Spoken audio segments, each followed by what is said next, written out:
You're listening to episode number 59 of the Transform Your Life from the Inside Out podcast. Plain and simple, the headline is pretty self-explanatory. In this episode, I talk about the fact that money doesn't come from hard work. Keep listening.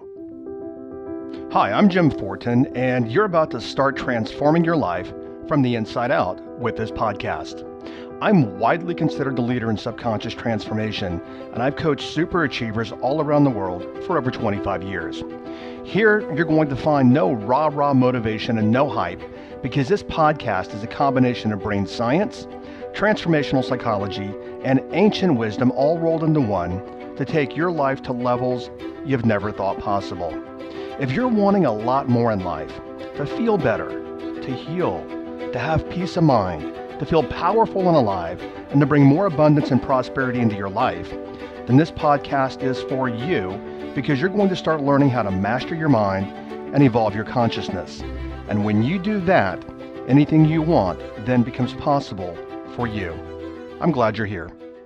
So when I say that money doesn't come from hard work, that probably flies in the face of what a lot of you believe. And if you've been listening for any time to this podcast, you're already aware that what I do flies, and things that I say flies in the face of a lot of conventional thought, a lot of cultural myth. And you also know, you probably heard me tell my story that, I grew up a small town Texas farm boy, literally 2,000 people in the town. I grew up on a farm, a real farm, and I find, a lot of people find that shocking when they know that I lived in New York City and I've been all around the world, that I really don't look like a air quote farm boy. But I was thinking this weekend as I was driving that my mother had us working when we were 12 years old. And obviously, well, not obviously, but it wasn't like child labor or, abuse and all that. But definitely when we were kids, I remember in sixth grade, my mother already had us outside working from the age of about 12. And then I worked all the way through after school. I worked all the way through high school. I'd get up at 5 o'clock in the morning, feed the cattle, get dressed, go to school, come home 3 o'clock. If I wasn't doing sporting activities or whatever, then I was back working again. And I even remember, I've never told this story, and it's such an ancillary story. If you've ever picked up a bale of hay anywhere in the world, I mean, I don't know, there's people here from all over the world, but a bale of hay is, I don't know, weighs about 70 pounds. And my last summer before college, a guy named Jamie Marek and I, we worked for his dad. Jamie and I, both of us, baled 49,000 bales of hay that summer, just the two of us. I mean, that is hard work. And we got paid a nickel each per bale. But I'm going to tell you that I grew up and it was hammered in my head. I mean, hammered and drilled and instilled from my grandfather and my father and my uncles that you have to work hard. You've got to struggle. You have to grind. You've got to put in the long hours. You've got to sacrifice. And you've got to just, as I said, work hard to make money. Well, that's not true. In my family, I make more than, in terms of attracting money and wealth, I have more wealth than my entire family put together. And I help a lot of people in my family. The reality is the family mentality, which is pretty much universal, I don't care where you are in the world, is that you have to work hard. And when I went to college, when I went to college, I said, you know what? No more physical labor. I mean, I'm a college guy now, and I'm going to be college educated back in the 80s, and I got a good education, et cetera. Got out, went in the world, and I even believed back then that you had to work hard, and you had to put in the hours, and you had to struggle. And I'm going to tell you, if you look around you, look around you. I don't care if you have a college degree. I don't care how many hours you work. If you look around you, and I'm about to demonstrate to you, and you might have heard me say before, is that hard work is, for the most part, there might be an exception every so often, but if you look at the masses, hard work is not going to bring you a great deal of money, and it's not going to attract wealth and abundance for you. You might work hard, but what you're doing for the most part is trading dollars for hours, and for the most part you're trading dollars. You're trading hours for not very many dollars. And the story that I just gave you about me growing up, I've done this for a lot of years, and I talk to a lot of people, and most of you have the same story. As a matter of fact, I know you've heard me say before that I read an article in the Wall Street Journal. I believe that it was a reputable publication, and the statistics are that 78% of the population works paycheck to paycheck here in the U.S., and it's probably similar around the world. if not even, much worse than that. And many of you might be working long hours. You're working two jobs, you're working three jobs, you're working long hours. Some of you are working in unhealthy conditions. And then go look at your bank account. And I could give you 1,000 examples of people working really, really, really hard, but not being successful financially. And, I want to point out that, financial success really isn't a big deal to me, and that, the old phrase, you can't take it with you. But I'm going to tell you, it sure makes life a lot easier. And your life would be a lot easier as well if you had money just piling up in your bank account and you had money coming into you so that you could cover all the things that you want, whether it's taking care of your elderly parents or extra health care or health care, even for that matter, here in the U.S., which is extremely expensive. As a matter of fact, here in the U.S., I know people in the middle class that have to pick between health care and a mortgage because they can't afford both. And yet they're working really, really hard and still not making their ends meet.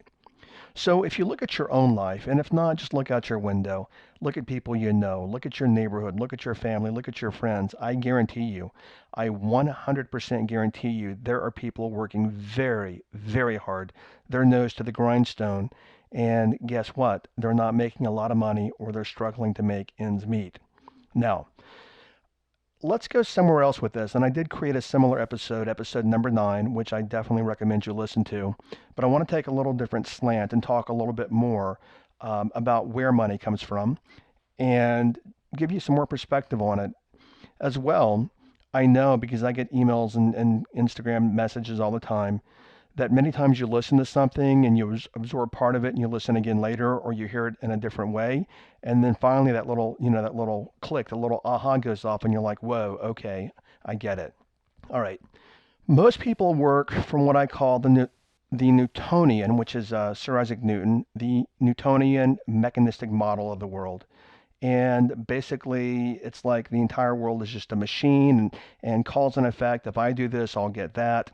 But the Newtonian, the Cartesian, Descartes, the Cartesian Newtonian model of the world is that the universe is one big mechanistic machine. And at the turn of the last century, quantum mechanics, quantum physics started changing that.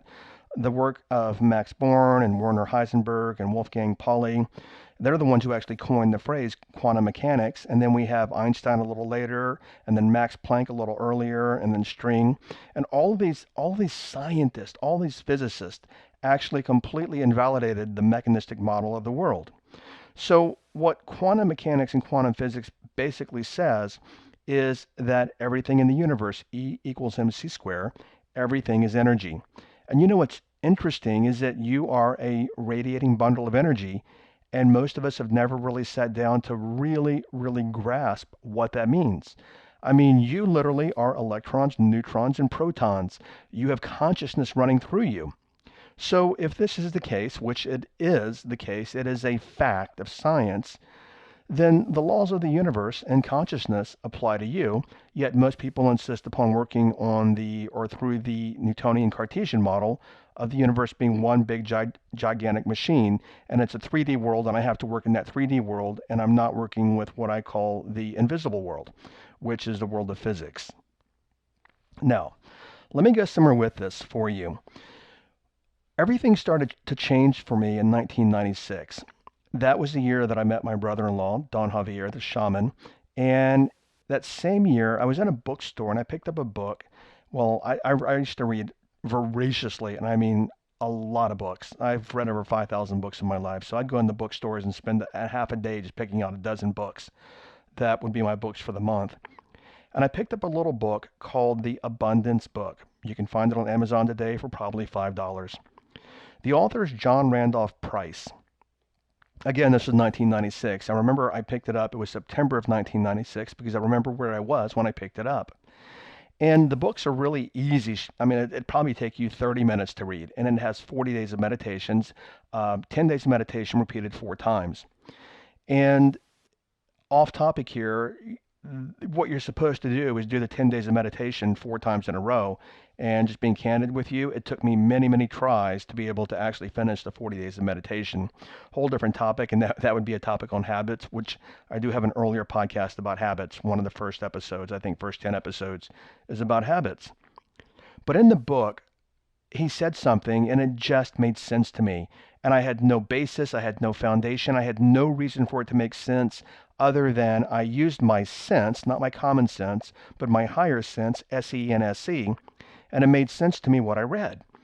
And what he said in the book is that, and he uses the word God, I prefer to use the word universe, but he said that money doesn't come from work, money comes from the universe.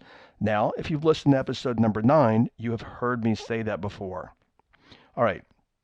At that same time, the same year, I met my brother-in-law, Don Javier, the shaman, and he wanted to, and I wanted to. I mean, I was eager to start working with him and to start doing Dreamtime work with him, where he assists people. He started assisting me to master Dreamtime and to master understanding Dreamtime and the different aspects of Dreamtime. And by the way, there's a podcast on that here also.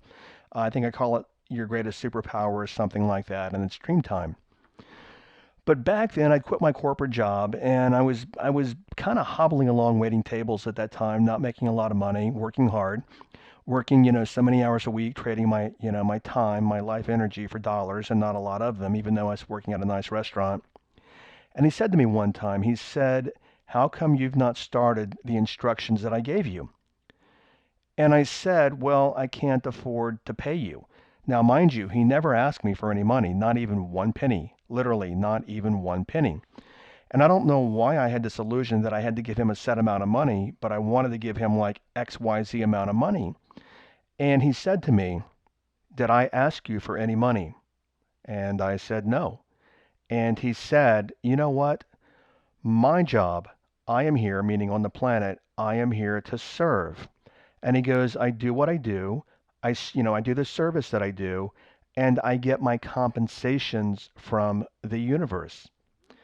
And that's the way that I've always seen him work. And I have a couple of podcasts here on money, and I know I talk about him a lot because I've learned and I've come to know so much higher wisdom by following him for so many years, and it's worked beautifully in my life to help me create a life of health, wealth, and abundance and prosperity in many, many life areas. So, in the price book, he had also, and I'm thinking here at this time because I was just starting to get to know and to start to work with my brother-in-law. I thought the same thing. I'm like, well, Price says that in his book is that money comes from what he calls God. So, like I said, I knew it was true, and I'm watching my brother-in-law live that way. And back then, we didn't have any social media, and even today, from back, it's crazy. Today, 25 years later, he still has the same ridiculous AOL address, email. I mean, who uses AOL anymore for the most part? And the same phone number that he's had 25 years ago.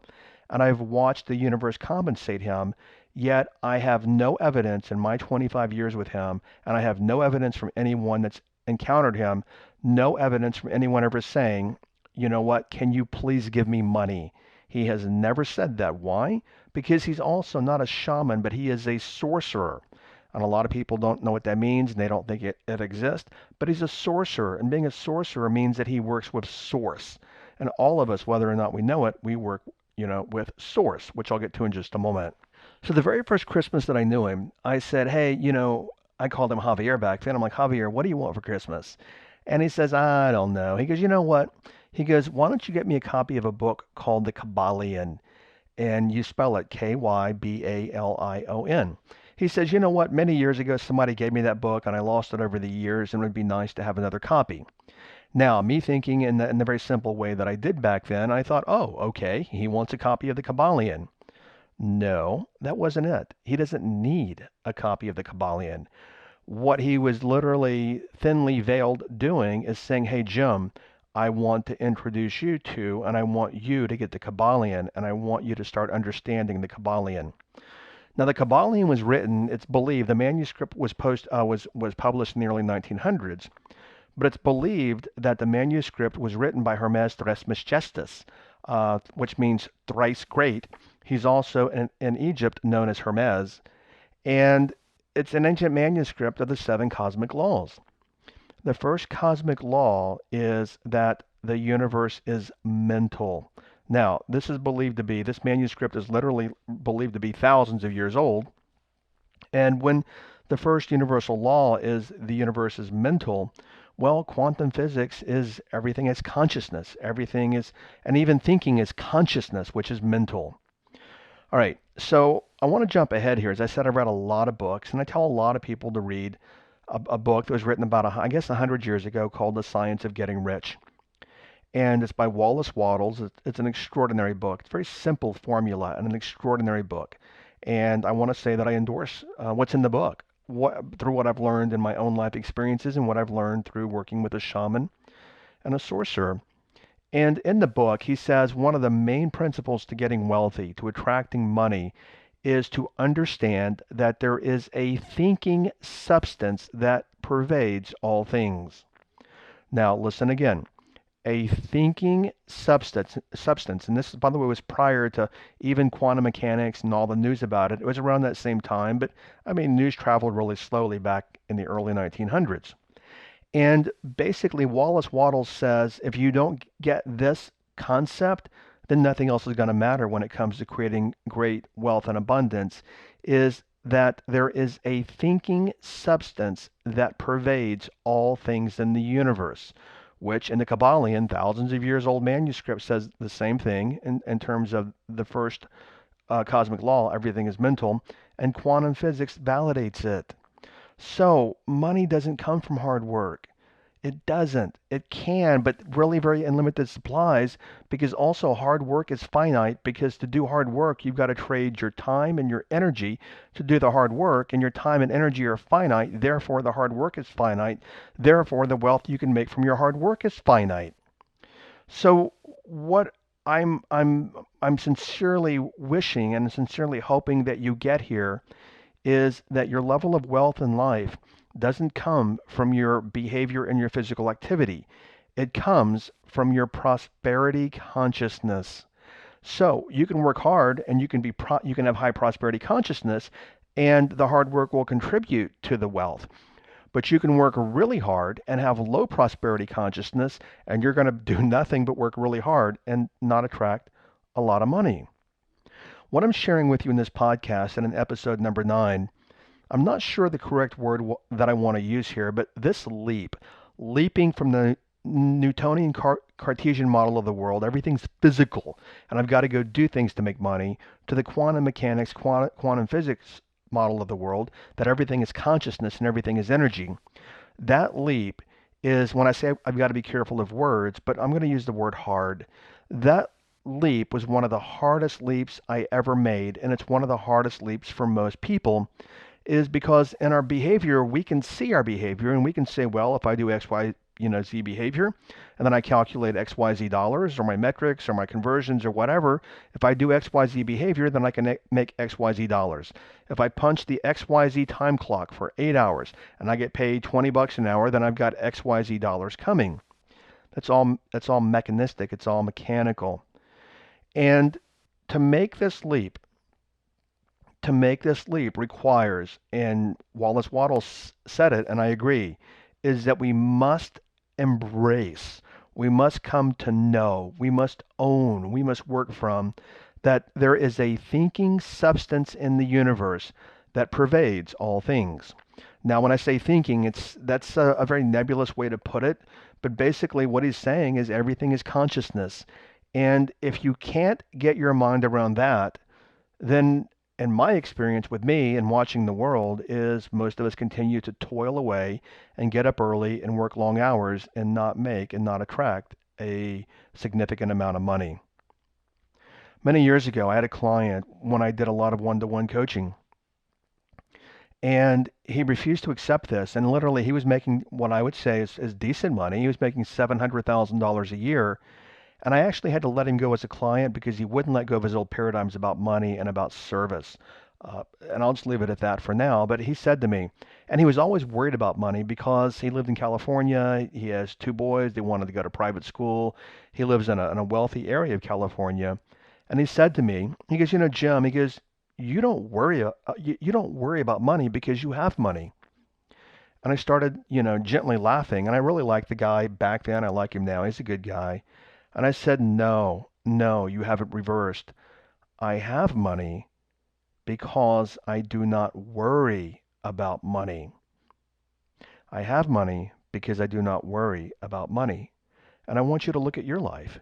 Do you have money? Do you not? Do you worry about money? Because for the most part, there's always exceptions to the rules. But just take a step back and look at this. Have you noticed that most people that have money don't worry about money, and people that actually don't have money do worry about money?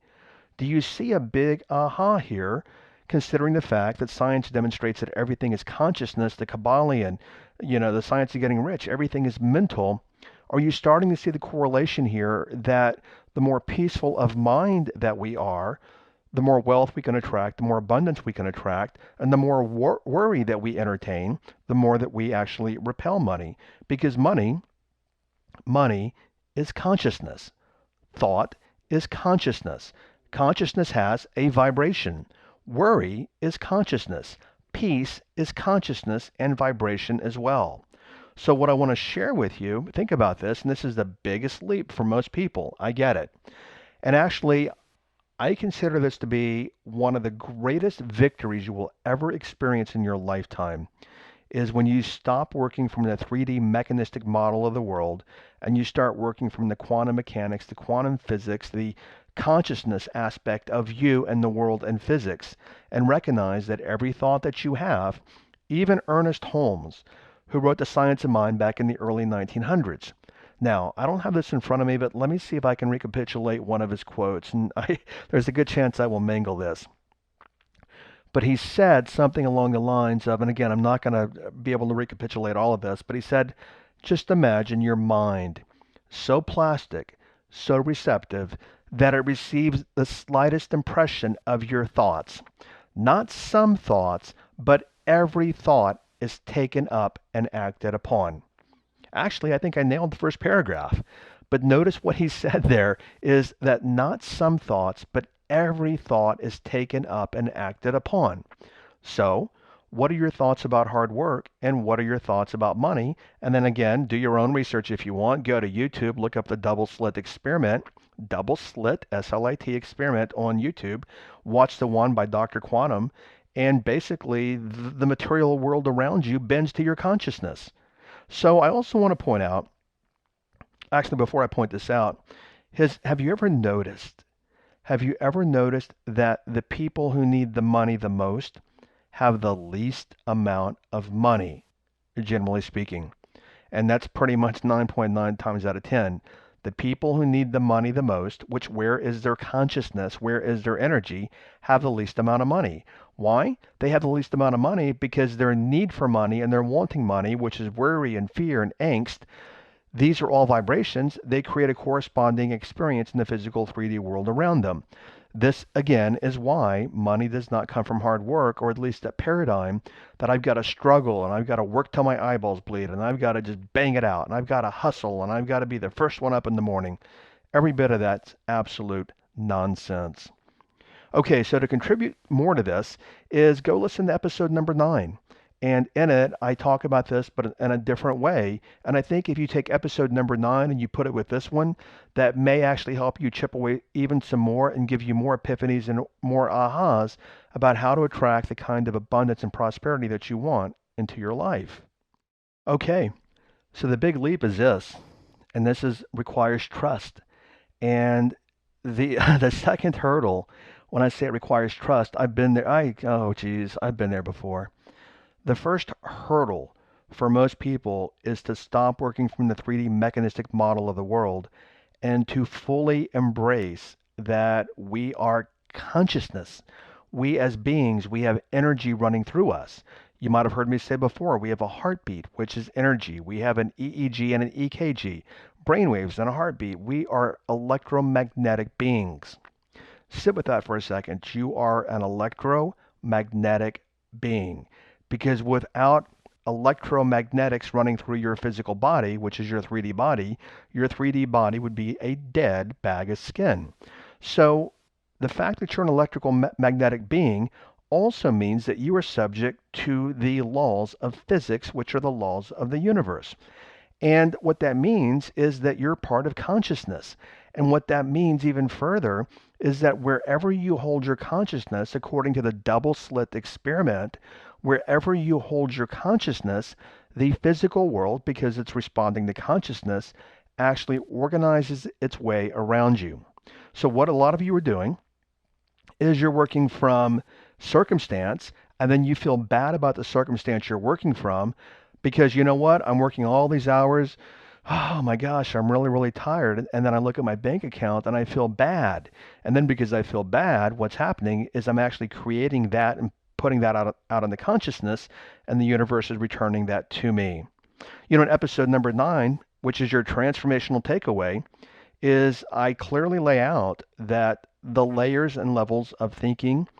And actually, let me just say this. What I say in that episode is that from our thinking comes our feeling. From our feeling comes our vibration. And from our vibration comes our frequency. And guess what? Money responds to frequency.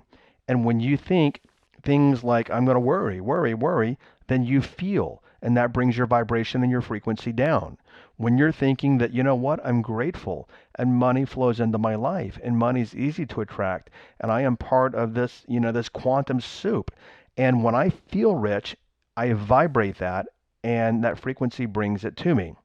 So the takeaway is this, is that, and I tell people this, and I've seen this, and there could be, there could be an exception to the rule, but really I haven't seen it, is that you will not be rich. You will not be rich and attract wealth until you feel wealthy. Now, the next question is going to be here is people will say, and I'm going to make this very short, people will say, but Jim, I don't have any money. How do I feel wealthy? Easy. Look at all the things in the world around you that supports you, the water that you drink that supports you, the air that you breathe that supports you. Your lungs actually support you because without lungs you wouldn't be alive. But what about this? What about being grateful? Because when we are in gratitude, Oprah used to say gratitude's the attitude. Well, gratitude is a way of thinking, which creates a way of feeling, which affects your vibration, which affects your frequency. So be in gratitude. And when you start feeling rich and you start feeling grateful for what you have, the money starts coming in based upon, or I'm going to say commensurate with your level of consciousness relative to money.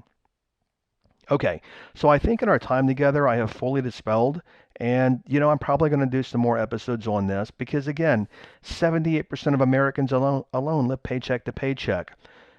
You must accept, you must embrace, if you want to stop working as hard as you've been working, is that money doesn't come from the hard work.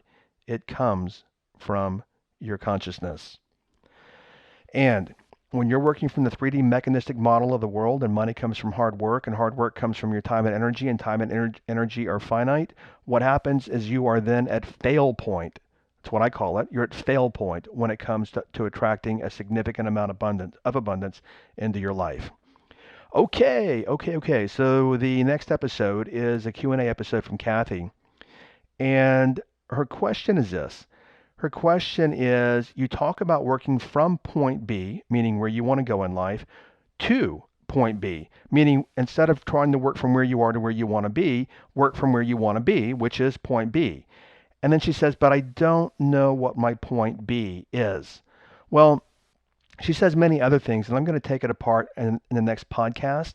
So in this podcast, remember that I just said that everything is consciousness, everything is energy, and the double slit experiment, the physical universe actually organizes itself around your consciousness. Well, I didn't even realize it until I just started thinking about this. The next episode corresponds because when you work from point B as if you are at let me back up. When you work from point A, that's where your consciousness is. So you keep, creating more of point A. Where we must work from is point B, because when we work from point B, then that's where our consciousness is, and the universe, the physical universe, actually materializes around that. So these two episodes kind of go hand in hand, and again, I didn't know it till just now. So thanks for listening, and I'll catch you over on the next episode. Bye-bye. Thank you for listening to this entire podcast. If you're the kind of person who likes to help others, then share this with your friends and family. If you found value, they will too. So please share via your social media channels. Also, if you have questions I'm here to assist. You can email me questions to support@jimfortin.com, and I may even use your question for a future podcast episode. Also, if you want transformational content like this daily, connect with me on Instagram. My Instagram name is I am Jim Fortin. Finally, I do have a personal request.